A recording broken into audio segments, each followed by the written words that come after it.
como essa função que eu tenho que criar retorna não só a data formatada, mas retorna também as horas nessa formatação, eu posso chamar essa função de, por exemplo, formatDateInfo. Então, const formatDateInfo recebe uma função com o parâmetro date e dentro dessa função a gente vai entender o passo a passo para chegar no resultado que o exercício pede, que é essa formatação. Então eu vou copiar essa string e dentro da função eu vou inserir um return que retorna essa string do exercício.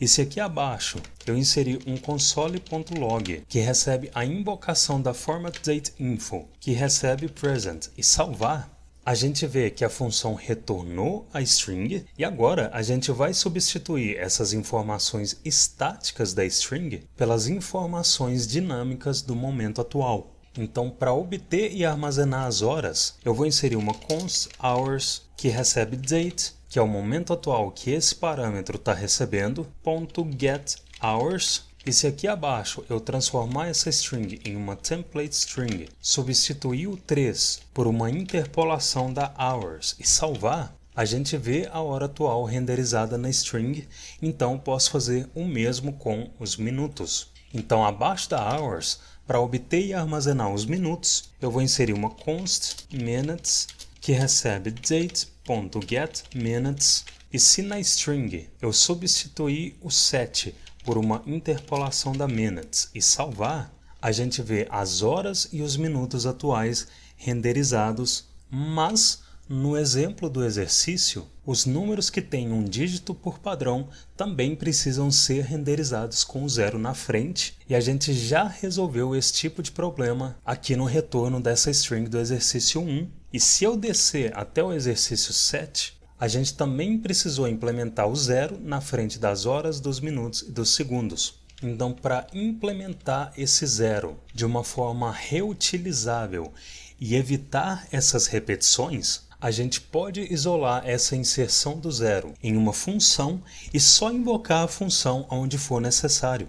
Observa que a única variável entre essas expressões é a unidade de tempo com a qual elas estão lidando, seja aqui no exercício 7 com as horas, minutos e segundos, ou aqui no exercício 1 com o dia e o mês. Então, para isolar essa solução em uma função, abaixo da declaração da present, eu vou inserir uma const formatTimeUnit que recebe uma função que vai retornar o valor que esse ternário retornar.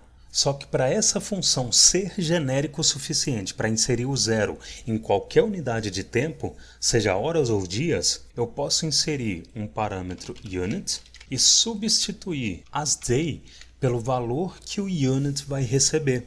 Ou seja, agora, independente se esse parâmetro receber horas, minutos ou segundos, ou dia ou mês, essa função sempre vai retornar esse número com o 0 na frente quando for necessário.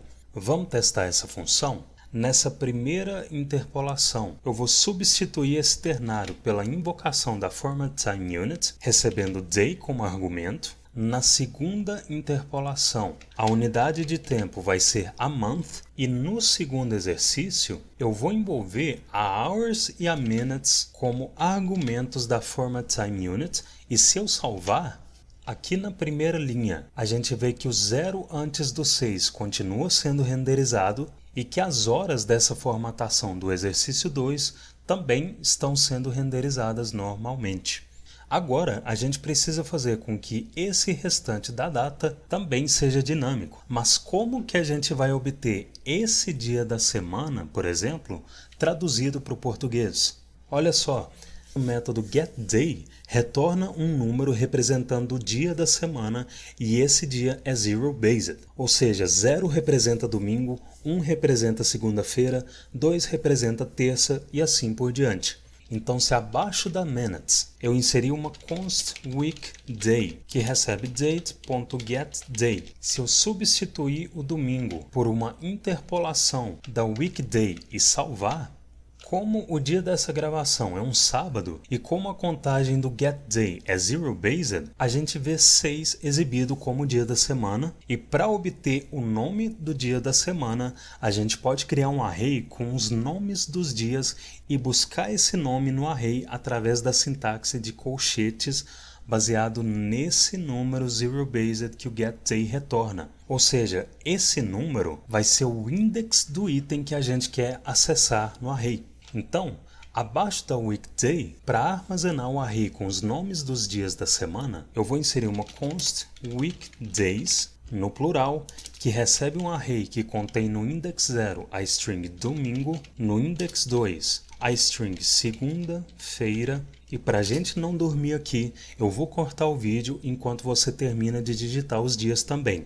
E agora que eu tenho um array com todos os dias da semana, nessa interpolação, para obter a string com o dia da semana, eu vou substituir a weekday pela weekdays, no plural, que é o array que eu acabei de criar, colchetes weekday, que é o número zero-based que o getDay retornou. Se eu salvar, a gente vê sábado renderizado na string. Então agora, para substituir esse set pelo dia do mês de forma dinâmica, abaixo da weekday, eu vou inserir uma const monthday que recebe date.getDate e se eu substituir o set por uma interpolação da monthday, a gente sabe que é possível que esse número tenha só um dígito se ele for menor que 10, mas nesse caso não tem problema, porque aqui no exemplo do exercício, esse número abaixo de 10 está sem o zero. Então se eu salvar, a gente vê o dia do mês renderizado e agora a gente vai cuidar do nome do mês. Como que a gente vai obter o nome do mês? Usando a mesma técnica do nome da semana. A gente vai criar um array com os nomes dos meses e usar o retorno do getMonth como index. Então, para armazenar o array com os nomes dos meses, abaixo da weekdays, eu vou inserir uma const monthNames, que recebe um array com uma string janeiro, ocupando o primeiro index, fevereiro, ocupando o segundo index. E agora que eu digitei esse array de meses na velocidade da luz, para obter o número do mês zero-based, abaixo da monthday, eu vou inserir uma const month que recebe date.getMonth e vou substituir junho aqui na data por uma interpolação da monthNames, que é o array com os meses, colchetes month.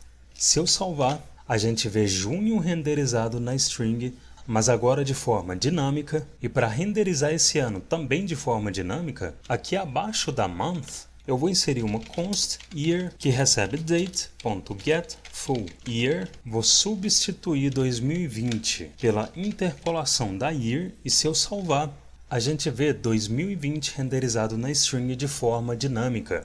E uma última coisa que a gente pode analisar nesse código é aqui no exercício 2, o comprimento dessas linhas dentro da função. Para resolver o comprimento das linhas dos arrays, eu vou deixar cada item dos arrays em uma linha, vou cortar o vídeo para os arrays já formatados, só que agora a função ficou muito extensa.